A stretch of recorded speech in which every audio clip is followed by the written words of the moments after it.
cuaca sudah kembali cerah. Di Jakarta saja Anda bisa menikmati Jakarta dengan cara berjalan kaki. Kesenuma diberikan kepada orang-orang yang Anda kasih.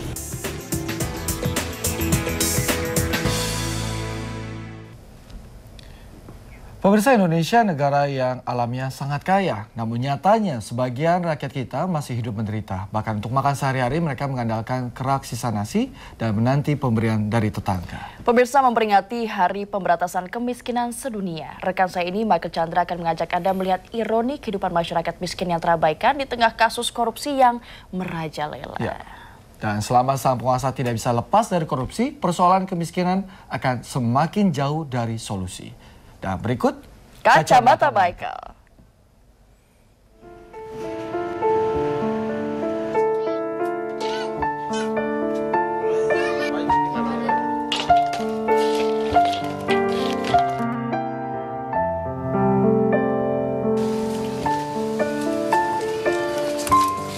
Anda masih ingat kisah Bu Sarmi? Wanita tunanetra warga desa Watu Agung, Banyumas ini sehari-hari harus berjuang mencari daun cengkeh untuk bisa memenuhi kebutuhannya. Meski tinggal di rumah tak layak huni dan berpenghasilan Rp4.500 per hari, Sarmi bertekad bisa menyekolahkan putrinya. Namun derita Sarmi seakan sirna. Rumah gubuknya berukuran sekitar 10 meter persegi dan berdindingkan anyaman bambu, kini berubah menjadi hunian permanen berkat bantuan Pemda Banyumas, TNI, kepolisian, dan masyarakat setempat. Sing kang ati kepripun rasane capek digawekaken omah malih. Butuh niku. Dia nggak senang dah. Senang. Nggih. Tapi tetep ade matosi godhong cengkeh nggih putrane nggih. Nggih. Nggih pahal. Nggih. Nggak sama sekolah. Menapa malih?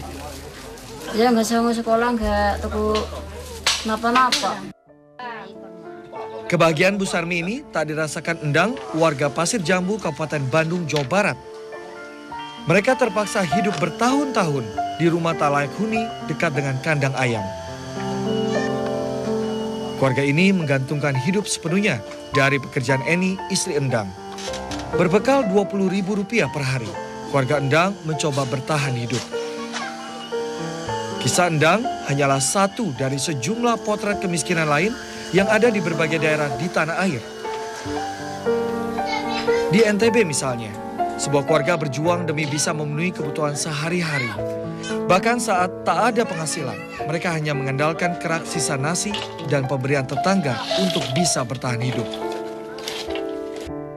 Data BPS atau Badan Pusat Statistik mencatat jumlah penduduk miskin per Maret 2013 mencapai sekitar 28 juta jiwa atau 11,37% dari total penduduk Indonesia.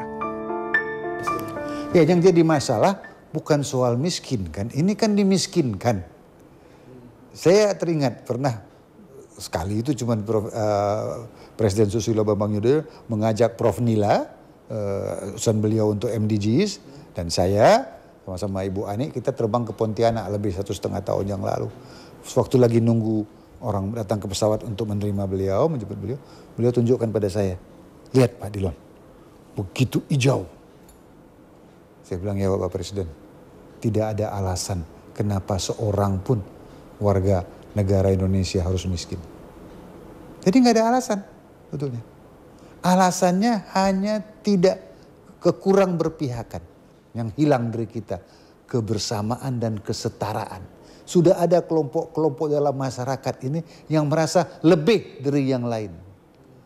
Lebih mungkin kena primordial, lebih mungkin kena ideologi, lebih mungkin kena menguasai harta, posisi. Nah, ini yang mengancam sirnanya Indonesia kita ini. 68 tahun usia negeri yang disebut Gemah Ripa Lojinawi nyatanya tak membuat masyarakatnya sejahtera. Negara yang alamnya kaya, rakyatnya masih saja menderita.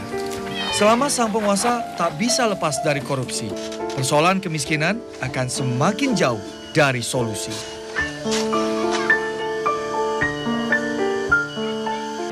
Pemirsa, sungguh ironis. Di tengah banyak masyarakat yang dibalut kemiskinan dan harus berjuang demi bertahan hidup, Ternyata ada segelintir orang di negeri ini yang dengan seenaknya terus memperkaya diri dengan cara yang tidak patut dan mengabaikan nasib kaum papa. Sudah sepatutnya, mulai dari sekarang, setiap dari kita menumbuhkan rasa empati, rasa ingin berbagi kepada sesama, dan mengenyahkan sikap tamak. Uluran tangan dan peran serta untuk mendidik masyarakat miskin agar mandiri tentu akan lebih membantu kehidupan perekonomian mereka yang terabaikan. Demikian Kacamata Michael untuk saat ini. Kita akan jumpa lagi dengan topik berbeda minggu depan. Jadi simak terus Kacamata Michael.